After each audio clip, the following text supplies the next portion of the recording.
Nous écoutons un extrait des Mémoires d'Espoir, premier tome, le renouveau 1958 à 1962 du général de Gaulle, édition Plomb 1970, pages 183 à 190, par rapport à la rencontre et l'amitié franco-allemande, la rencontre avec Konrad Adenauer, les 14 et 15 septembre 1958. Par une frappante rencontre, au moment où je reprends les rênes à Paris, il advient qu'à la tête du gouvernement de Bonn se trouve depuis longtemps déjà, et pour assez longtemps encore, Konrad Adenauer,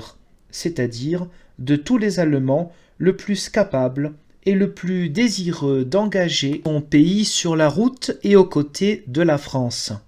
Ce Rénan est, en effet, pénétré du sentiment de ce que Gaulois et Germains ont entre eux de complémentaires et qui, jadis, féconda la présence de l'Empire romain sur le Rhin,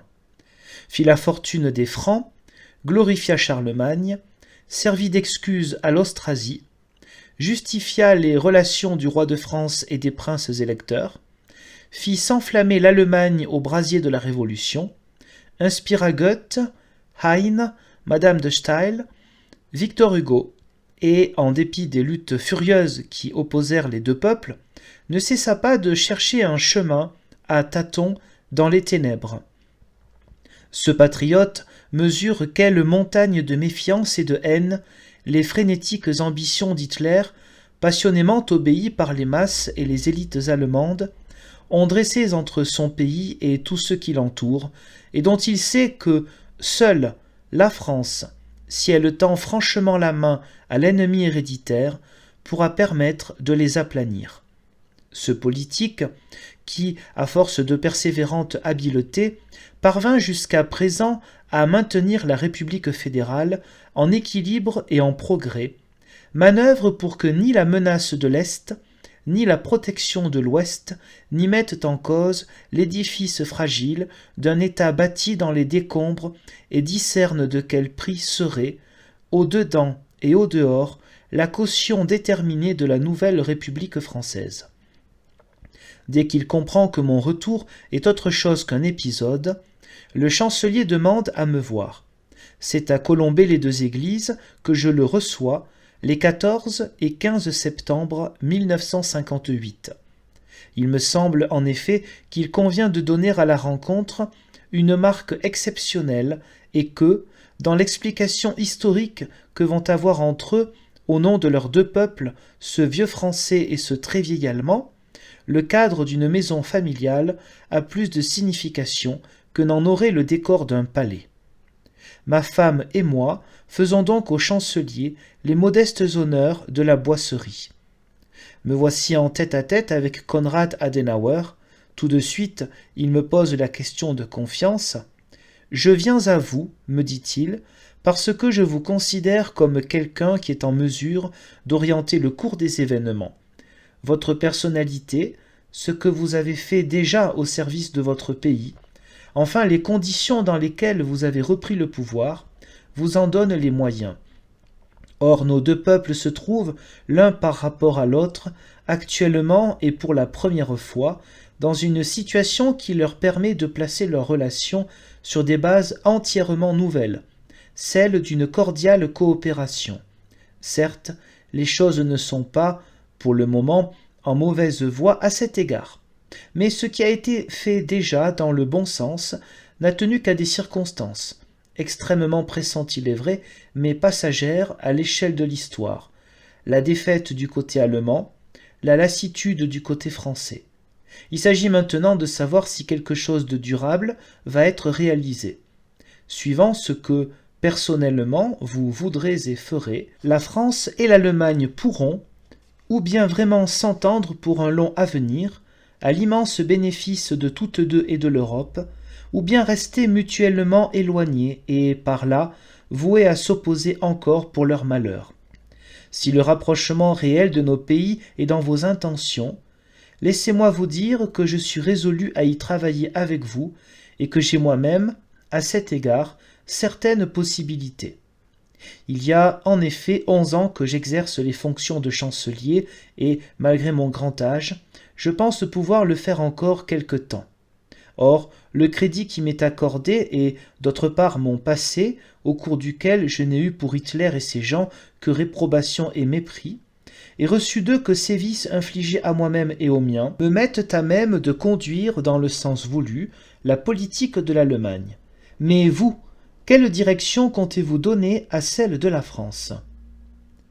Je réponds au chancelier que si nous sommes tous deux ensemble dans ma maison, c'est parce que je crois le moment venu pour mon pays de faire, vis-à-vis du sien, l'essai d'une politique nouvelle.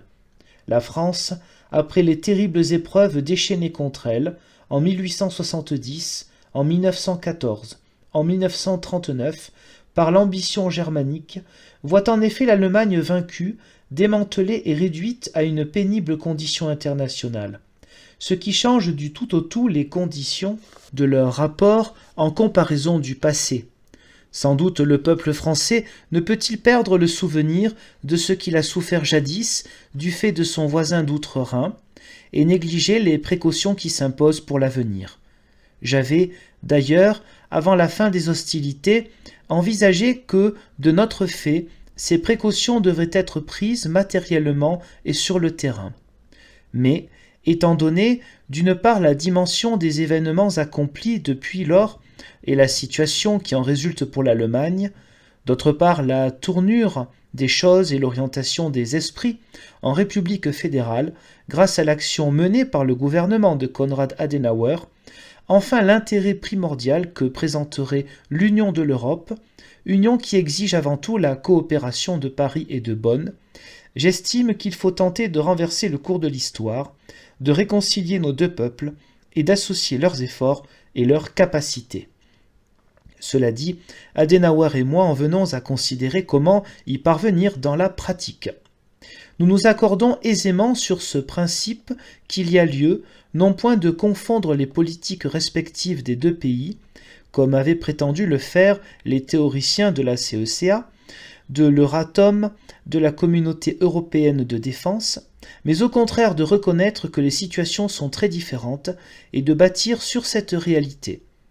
Suivant le chancelier, ce que l'Allemagne, abaissée et hypothéquée, se risque à demander à la France, c'est de l'aider à retrouver au dehors la considération et la confiance qui lui rendront son rang international, de contribuer à sa sécurité en face du camp soviétique, notamment pour ce qui concerne la menace qui plane sur Berlin, enfin d'admettre son droit à la réunification. Pour ma part, je fais observer au chancelier qu'en regard de tant de requêtes, la France, elle, n'a rien à demander à l'Allemagne au point de vue de son unité, de sa sécurité, de son rang, tandis qu'elle peut assurément favoriser le rétablissement de son séculaire agresseur. Elle le fera, avec quel mérite, au nom de l'entente, à construire entre les deux peuples, ainsi que de l'équilibre, de l'union et de la paix de l'Europe. Mais pour que le soutien qu'elle apporte se justifie, elle entend que, du côté allemand, certaines conditions soient remplies. Ce sont l'acceptation des faits accomplis pour ce qui est des frontières, une attitude de bonne volonté pour les rapports avec l'Est, un renoncement complet aux armements atomiques, une patience à toute épreuve pour la réunification. Je dois dire que sur ces points, le pragmatisme du chancelier s'accommode de ma position. Si dévoué qu'il soit à son pays, il n'entend pas faire de la révision des frontières l'objet actuel et principal de sa politique, sachant bien qu'à poser la question, il n'obtiendrait des Russes et des Polonais qu'alarmes et fureurs redoublées, et des Occidentaux que malaise réprobateur. Quelle que puisse être l'hostilité sans faille qu'il porte au régime communiste et la crainte que lui inspire l'impérialisme de Moscou, il n'exclut nullement la perspective d'un modus vivendi. Dès 1955, me fait-il remarquer, je suis allé officiellement en visite au Kremlin, et j'étais alors, de tous les chefs d'État ou de gouvernement occidentaux, le premier qui s'y rendit depuis la guerre. Il nie catégoriquement que l'Allemagne ait l'intention de posséder des bombes atomiques, et mesure les dangers que courrait immédiatement la paix s'il en était autrement. bien qu'il souhaite de toute son âme qu'un jour il n'y ait plus qu'un seul État allemand et que soit mis un terme à l'oppression totalitaire que les communistes imposent, pour le compte des soviets, à ce qu'il appelle la zone, je crois apercevoir chez ce rénan catholique et chef d'un parti de démocrates traditionnels l'idée qu'éventuellement l'actuelle République fédérale pourrait éprouver quelque malaise en s'incorporant de but en blanc le complexe prussien, protestant et socialiste, des territoires séparés. En tout cas, il convient que, s'il s'agit là d'un but auquel l'Allemagne ne renoncera jamais, on doive se garder de fixer une limite au délai. Nous traitons longuement de l'Europe. Pour Adenauer, non plus que pour moi, il ne saurait être question de faire disparaître nos peuples, leurs États, leurs lois, dans quelque construction apatride, quoiqu'il admette avoir tiré, au profit de l'Allemagne, de solides avantages de la mystique de l'intégration et que, pour cette raison, il garde à ses protagonistes français, tels Jean Monnet et Robert Schuman, de la reconnaissance pour leurs cadeaux. Mais, étant chancelier d'une Allemagne vaincue, divisée et menacée, il penche naturellement vers une organisation occidentale du continent qui assurerait à son pays, avec l'égalité de droits, une influence éminente qui lui apporterait face à l'Est un soutien considérable et qui, par son existence même, encouragerait les États-Unis à rester présents en Europe et à maintenir ainsi leur garantie à l'Allemagne fédérale. Or, à cette garantie, Adenauer tient absolument, parce que, dit-il, du fait qu'elle procure au peuple allemand sa sécurité et qu'elle le met en bonne compagnie, elle le détourne de l'obsession d'isolement et de l'exaltation de puissance qui, naguère, pour son malheur, l'avait entraîné vers Hitler. J'indique à Adenauer que la France, du strict point de vue de son intérêt national, et par profonde différence avec l'Allemagne, n'a pas, à proprement parler, besoin d'une organisation de l'Europe occidentale, puisque la guerre ne lui a fait perdre ni sa réputation ni son intégrité.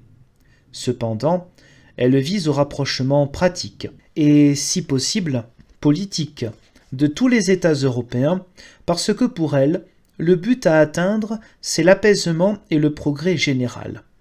En attendant et à condition que sa personnalité n'en soit pas atteinte, elle va tenter la mise en œuvre du traité de Rome et, en outre, compte proposer aux six de se concerter régulièrement sur toutes les questions politiques qui sont posées à l'univers. Pour ce qui est de la communauté économique européenne, les difficultés viendront à mesure du problème de l'agriculture dont il est nécessaire à la France qu'il soit résolu,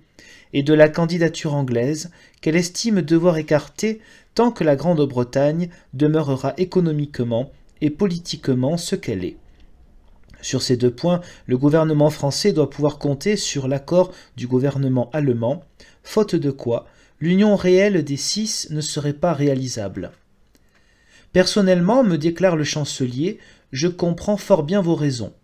Mais en Allemagne, on est en général défavorable au marché commun agricole et désireux que satisfaction soit donnée à l'Angleterre.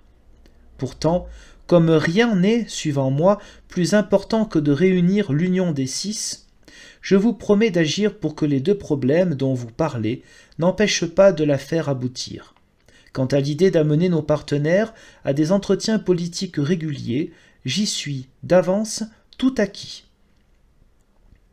Au sujet du pacte atlantique, j'assure mon interlocuteur que nous, Français, trouvons tout naturel que la République fédérale y adhère sans restriction. Comment d'ailleurs ferait-elle autrement ? En cette époque de bombes atomiques, et tant que les soviets la menacent, il lui faut évidemment la protection des États-Unis. Mais à cet égard, comme à d'autres, la France n'est pas dans les mêmes conditions. Aussi, tout en continuant d'appartenir à l'alliance de principe, prévue en cas d'agression adverse par le traité de Washington, compte-t-elle sortir, un jour ou l'autre, du système de l'OTAN et d'autant plus qu'elle-même va se doter d'armements nucléaires auxquels l'intégration ne saurait être appliquée. Par-dessus tout, l'indépendance politique, qui répond à la situation et au but de mon pays, lui est indispensable pour survivre dans l'avenir. À son tour, le chancelier allemand m'entend lui expliquer pourquoi. Le peuple français, lui dis-je, avait pendant des siècles pris l'habitude d'être le mastodonte de l'Europe, et c'est le sentiment qu'il avait de sa grandeur, par conséquent de sa responsabilité, qui maintenait son unité, alors qu'il est par nature, et cela depuis les Gaulois, perpétuellement porté aux divisions et aux chimères. Or, voici que les événements, je veux dire son salut à l'issue de la guerre,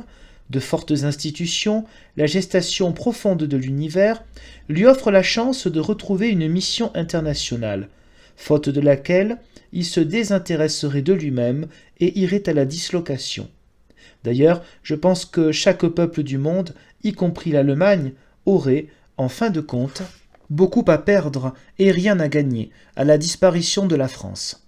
Tout ce qui porte mon pays au renoncement est donc pour lui le pire danger, et pour les autres un risque grave. Je le crois moi aussi, répond Adenauer, et c'est vraiment de tout cœur que je me félicite d'assister au redressement mondial de la France. Mais permettez-moi de penser que le peuple allemand, bien que ses démons ne soient pas les mêmes que ceux du peuple français, a également besoin de sa dignité. Vous ayant vu et entendu, j'ai confiance que vous voudrez bien l'aider à la recouvrer. En conclusion de nos entretiens, nous décidons de faire en sorte que nos deux pays établissent entre eux, dans tous les domaines, des rapports directs et préférentiels, et ne se bornent pas à figurer parmi les autres dans des organismes où s'efface leur personnalité. Tous deux, nous resterons désormais en contact personnel étroit.